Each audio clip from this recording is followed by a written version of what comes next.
I'm going to show you where the long pattern came from. First of all, let's look at a D3 pattern right here, 2, 3, 4, 5, 6, 7, root 2. Okay, so we've got a D3 pattern there. We're going to use a box. D3 pattern here. And let's look at another D3 pattern. Okay.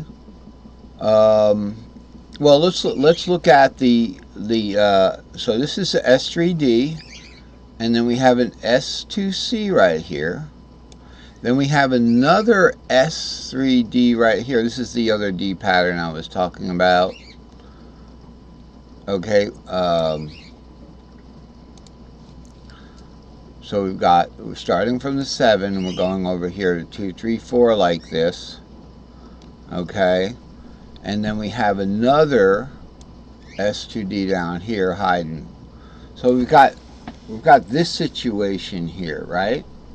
Now, in the middle of all this, so we've got those 4 patterns like that we put together, right? Put those patterns together. So let's look at that. Here's 2, 3, 4. Like that, and on top of it is, it's warped up on the fretboard. Okay, and then over by the 3, 4, we have the next cage up to the 3, 4, 5, 6, 7 root like that. And then on top of that is another with the warped up top here. So this is the pattern in all P4 tuning, and look what we get when we crop out the middle of those 4 small patterns. Look at that. This was our bridge from one pattern to the other, from one cage to the other, from the A to the G, the E to the D, and the C to the A, right here. 5, 6, 7, root 2, 3, 4, 5, 6. So that's where we get the long pattern from. 5, 6, 7, root 2, 3, 4, 5, 6. Okay?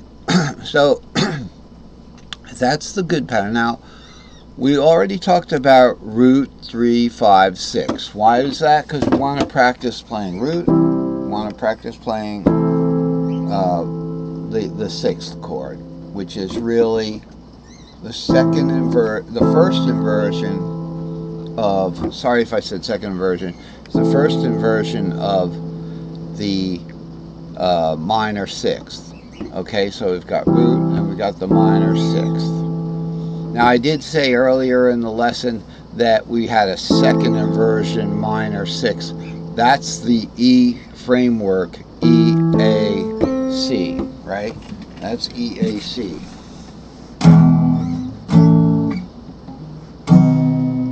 Right there's a C-shaped B. All right, so we're going to then look at, from yesterday, we're going to look at root 2, 3, 5, 6, root. Okay, in other words, pentatonic.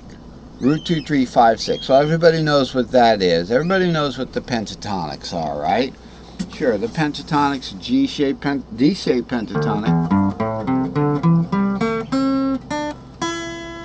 Okay, so here's our S3D. Now, instead of doing the whole pentatonic, I'm just doing the parts, the patterns that we use to put the pentatonics together. So the S3D is just,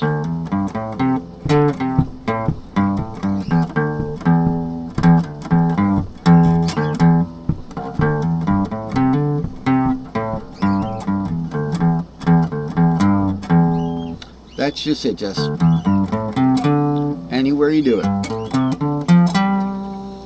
Okay, that would be in the key of F, because the 2 is the G in the key of F. Alright, so what's the important one to know here? This is just like a G-shaped pentatonic. And then we have to warp up that top string when we get to the fretboard in reality. Okay, so it's always going to be warped up, that S5G. But we don't show that warp on the pattern, because what if you wanted to start these 2 notes from here. Same two notes. Then you'd have to hit the warp sooner. So it's going to actually, according to the magic circle, it's going to actually become the fourth of that G shape, which would be the C shape. So it'll be.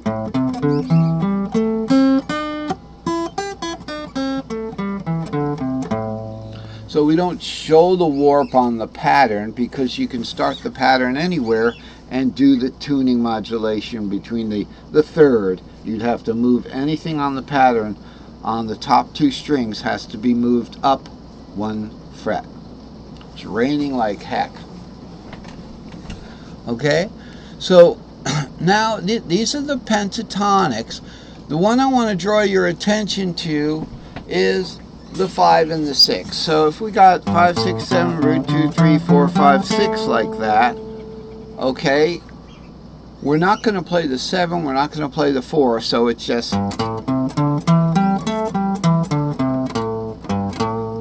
Okay, so if we're going to do a long A or something, it would be.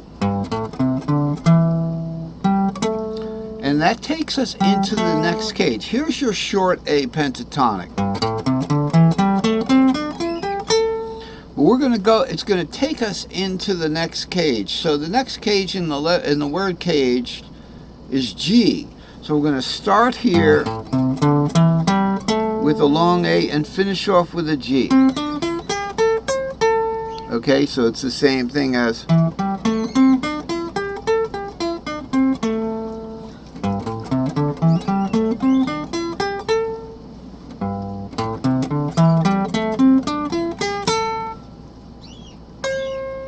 You get a little higher because we went up 1 cage.